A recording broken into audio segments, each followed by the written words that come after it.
Alright everyone, hello and welcome back to Watching Walford.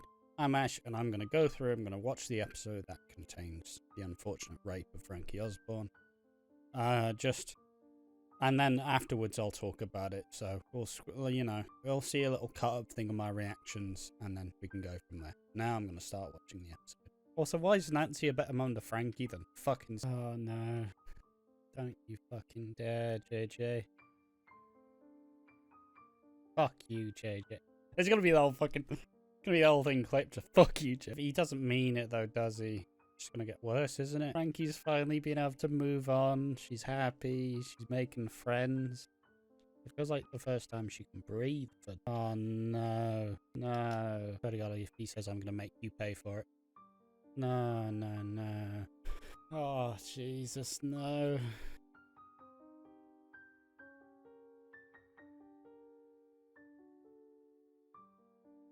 No. No. No. Wait, I'm gonna fucking cry. I really hope you don't get like some really graphic thing. I hope it should. I don't hope anything. I don't want it to happen. All be implied, not fucking.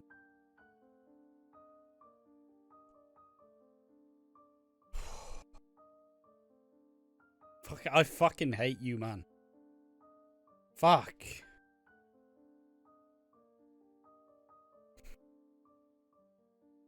Just when you thought that it was all gonna be fine, it's not fine. Alright, I'm just going to re-record this because I don't feel like I gave a very good account for myself or the actual storyline. So, yes, it's time to make the very sad time to discuss the rape that went on in today's episode. That being the 17th of April 2024, where unfortunately Frankie was sexually assaulted by JJ. And we got to see all the build and the absolute heartbreaking way. As in this episode, we seemed like we were getting progress. We seemed like things were going to get better. Frankie has been allowed to join a dance group, and obviously dancing is one thing she's really good at and she's passionate about. And it's the one thing that she has that JJ can't necessarily control. And where it continues to be an issue is JJ seeing this. I suppose since this has happened, since I haven't talked about it, JJ's tried to come onto Frankie multiple times, but she's like snapped at him and like hurt him. And obviously this has put his football career in jeopardy. But where the problem lies is everybody thinks like, oh, you're just trying to ruin his career.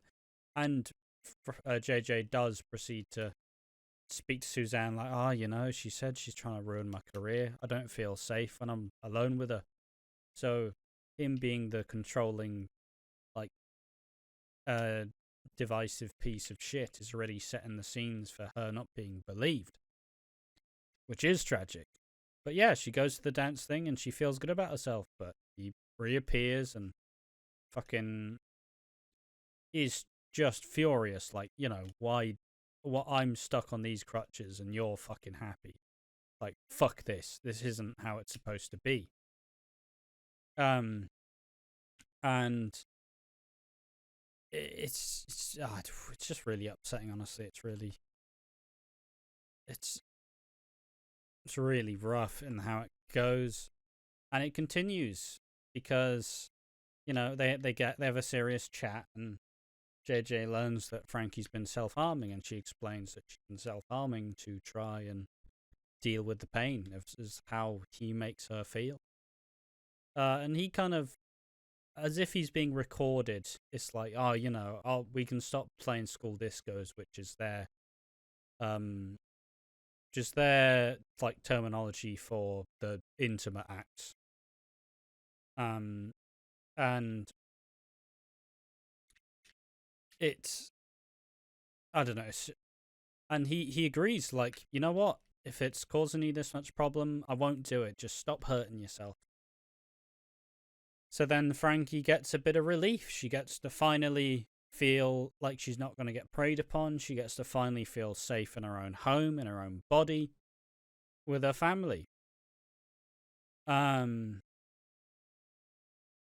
unfortunately, JJ says his foot swelled up double, so he's now in a boot, and he's all angry that she's getting the spotlight and she's being like the favorite kid and getting talked about as if she's like the important one. And meanwhile, Frankie's out with Leah and Vicky and is actually having a good time, and you can see her finally being allowed to have friends who aren't her brother, you know? She can actually get along with people and be friendly, and she doesn't have to be standoffish, and she doesn't have to be like kind of angry, because she feels safe for the first time in a long time, and probably on the first time since she's been here in Hollyoaks. So she's having a good time, and you can see her just taking it in. You can see her fully happy and content, like, oh, you know what?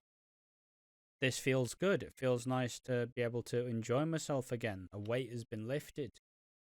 But that's where JJ re-emerges, like in the darkness at night. And he's like, why do you get to have all the fun? You know, you caused this. You caused me, like, not being able to play football. You've ruined everything. And just unforgivably and just has decided that, you know, oh, why do you get to have all the fun? And he takes her behind the gazebo in the park. And then she's like, I'm sorry. And he says something like, I don't want your pity, you know? And then screams at her to shut up, pulls her by her hair, throws her on the ground. And yeah, the rest is implied as the next time we see them, Frankie's crying and is sobbing and is powerless. And Frankie's like doing up his trousers, or JJ's doing up his trousers, and yeah, it's you know, JJ did rape Frankie. And the second she was feeling good about herself and she was finally in control of her life, JJ had to swoop on in and ruin it for her. And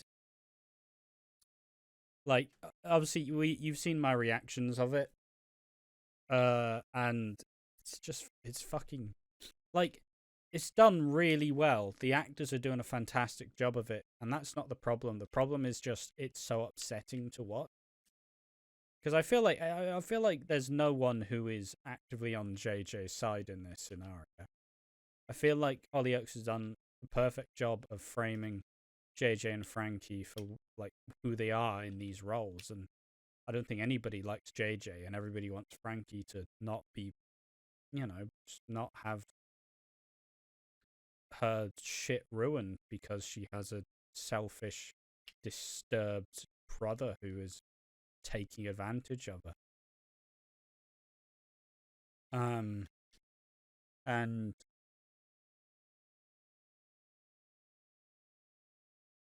you just feel really bad for her. You feel really, really bad for Frankie, and it is disgusting what he's doing. And I in the watch along, I pretty much went like, fuck you, JJ, and said that about 10 times. Most of it got cut out, but it's kind of, it's on a similar, doesn't happen, it's on the same day that the Yolande sexual assault storyline has just aired. And so now we've had to endure two pretty, admittedly they were both very heavily implied. It wasn't like graphically disturbing, and it was heavily warned about beforehand. But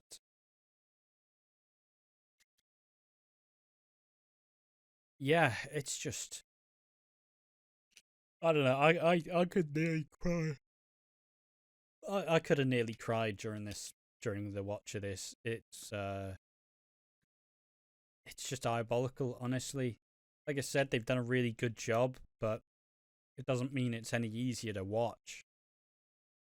It doesn't mean it's any easier to sit through. It's always rough. It's always gonna be rough. But I guess in my brain, I try to look at like the silver linings to make myself feel better. And at least with this line now being crossed, it doesn't feel like this can go on much longer.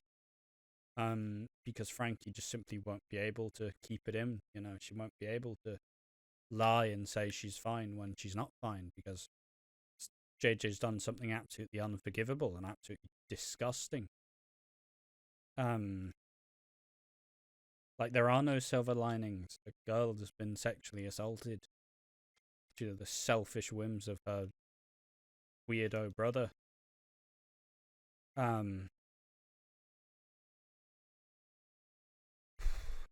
Yeah, I didn't really know where to land on it. Usually I have some bespoke thought and an interesting angle to kind of discuss this, but no, I'm firmly invested in this storyline. I'm firmly invested in Frankie getting justice and JJ getting what he fucking deserved. Because this storyline's just been really rough to see. I don't think I've been this kind of worked by a storyline in a long time. And that gives credit to the actors and the writing for how well they portrayed this. But yeah, there we are. So I've not made much eye contact with the camera, just trying to process everything and not cry, essentially. Been trying to not cry. But yeah, that was discussing the rape, unfortunately. And I wasn't expecting this to be a part of the story. I wasn't expecting it to go this far. But I guess it's what... I'm guessing JJ as well, what Frankie deserves for ruining their thing, which obviously he believes is perfectly reasonable. Or he doesn't, we don't know. But it is... Either way, it's just fucking despicable, and I don't have the number of, like, I don't have the right amount of words to actively depict how I feel about it. So I guess I want to hear what you guys think, but ultimately this is more just the thought piece to get out there and cover this storyline the best I can. But you know, admittedly, it's not in my like usual demeanor. But well, will it be like that when something as tragic as this happens? Yes. I guess thank you for watching, and see you in the next.